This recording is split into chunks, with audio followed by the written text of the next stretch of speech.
Hey,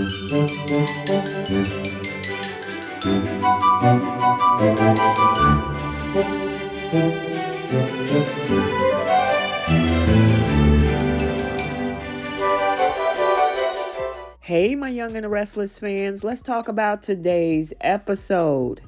Victor wants Nick to dump Sally. Jack eavesdrops on Diane, making Stark an offer. And Sally wonders if she's actually pregnant. Welcome back to CBS Soap Dish Recap, where we recap everything CBS Soaps, both the Young and the Restless and the Bold and the Beautiful. This is your Young and the Restless recap for December 28th. And without any further ado, let's talk about what went down in General City today. So we start off over at Victoria's office, where Nick talks about how hard Christian was working to keep up with the older cousins. Now Vicky recalls that, and they talk about ice skating, snowball fights that made him fall asleep mid-sitting when he went to bed. Now Victoria laughs, glad he had fun. Talks turn to how well Connor and Johnny gets along, and he asks how she's doing with that, but doesn't get an answer because Victor walks in. Then Victor reminds her that she asked him to talk to McFadden. Now he seems like he's upset. Nick asks, "What's wrong with you?" Now Vic says nothing really, but he says he ran into Adam, who blamed everything wrong in his life on him and the family. And of course, Victoria shrugs. Nothing new there. And Victor says that Adam is his son and he just won't give up on him. Now Nick gets in on it and says Adam is always saying that he's going to do the right thing. His transformations just don't last. Even though he saved Faith's life, and I was wondering when or if he was going to ever think about that.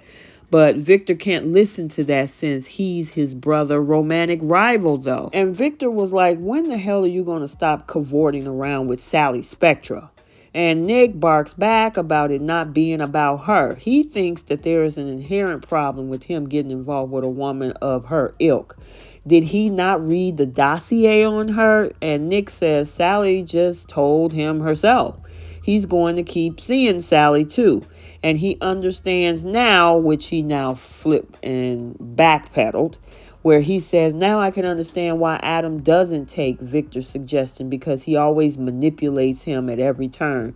And then Nick leaves. The conversation then switches back to Victoria, where Victor was wondering about her getting control of Chancellor Winters.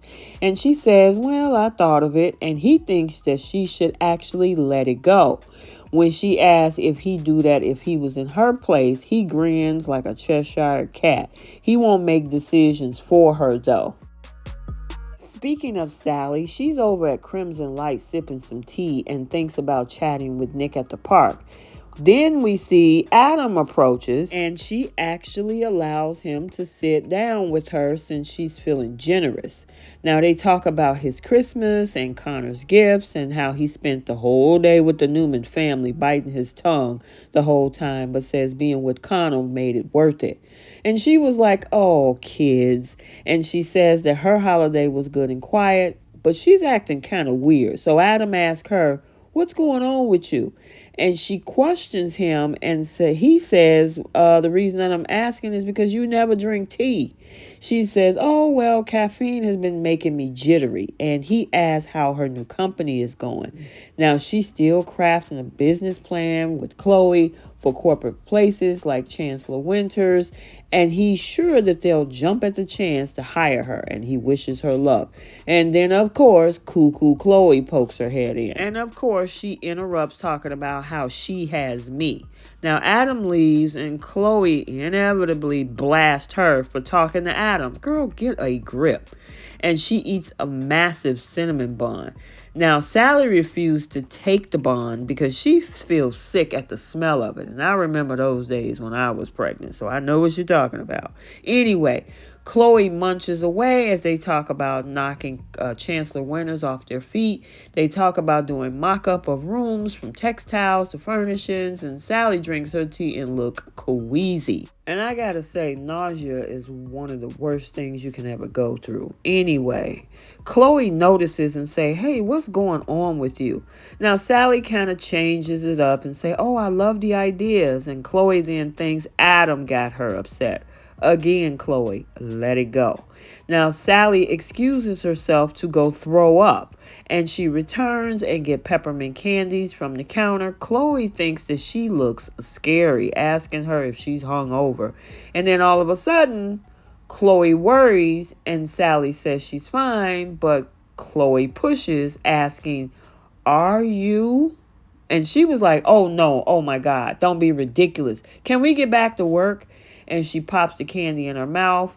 And they get back to work. They talk about change supply considerations and go over the numbers. So now over at the Abbott Mansion, we see Jack, Diane, and Kyle gather together. Summer is visiting Phyllis, and Jack asks why Diane even returned to General City.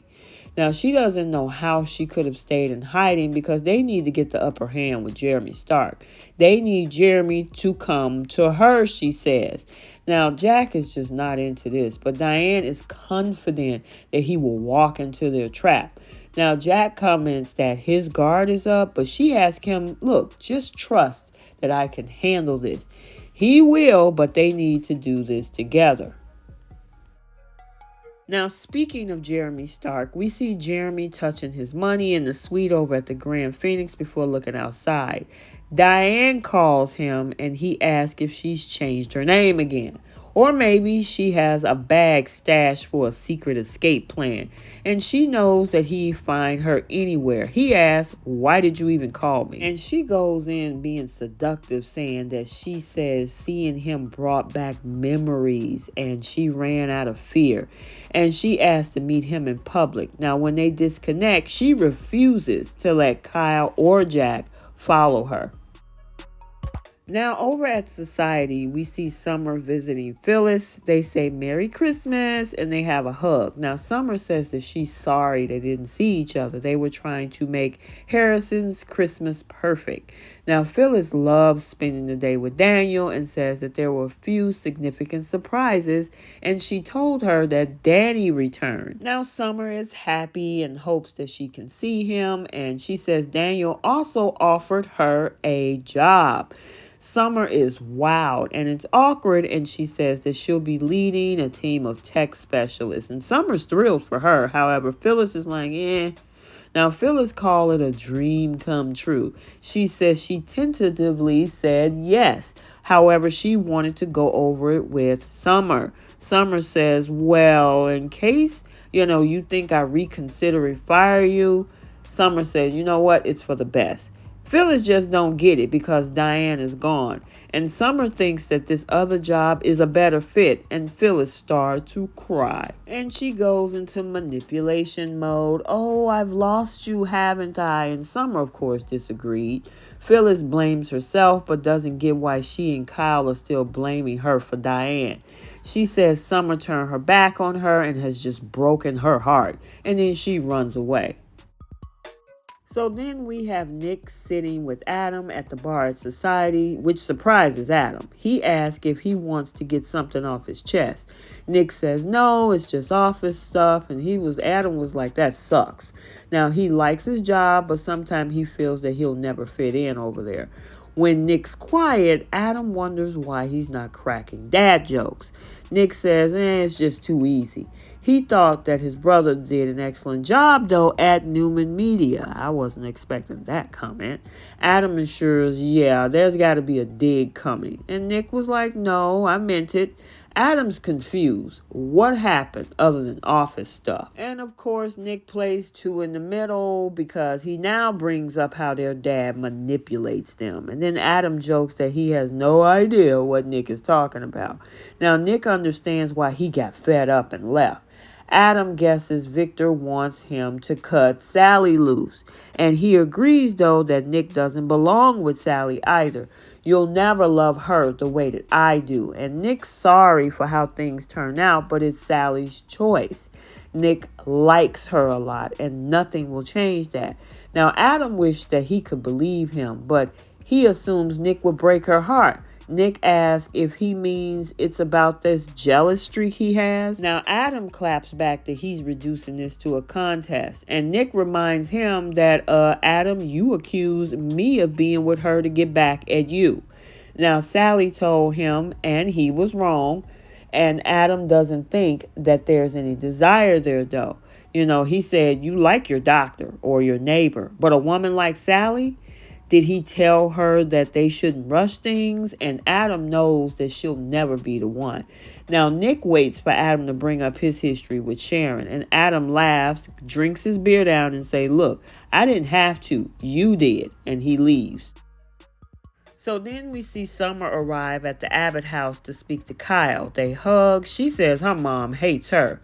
Now, Kyle denies that that'll ever happen. And Summer doesn't blame her, though. And she fills her husband in. And then Kyle tries to make her feel better. So now we see Diane arrive at society. And Jeremy Stark was like, oh, I forgot what a pleasure it is to watch you walk into a room. Now she hopes that he'll feel the same when she tells him what she got to say. Now he wants to create something of a truce, something to settle her debt. This is where we see Jack eavesdropping as Stark looks her up and down and asks, something that I would find desirable? So then we see now Sally returns to her room and glances at her period tracker, looking back to November 14th to see if she's actually pregnant, and she seems distraught. Then Nick turns up, remind her that they were supposed to have drinks. She was like, you know what, I can't. I feel like I'm under the weather. Probably something I ate. Girl, you know you pregnant. That's why you looking so distraught. And you had sex on the December 5th episode with Adam. So 2 weeks, that's about a little over 2 weeks from November 14th if that was your last menstrual cycle. So it could be most definitely Adam's, but it could also be Nick's too. But we got to stick around to find out. And then finally, speaking of Adam, Adam walks Chancellor Park and reminisces about his father calling him his own worst enemy and saying that he has nothing. And I'm like, dude, you have a wonderful relationship with your son. You are the CEO or co-CEO of Jabot. And hey, don't worry about that. All of that stuff that he's talking about is meaningless because Victoria and Nick plays both sides, and Victoria just don't want you over there. So it's not you, it's them too. Okay, so there you have it, your Young and the Restless recap for Wednesday, December 28th, 2022. If you haven't checked out the Bold and the Beautiful recap, it has been uploaded to the channel. And until the next video, like, comment, and subscribe, and we will see you next time. Bye.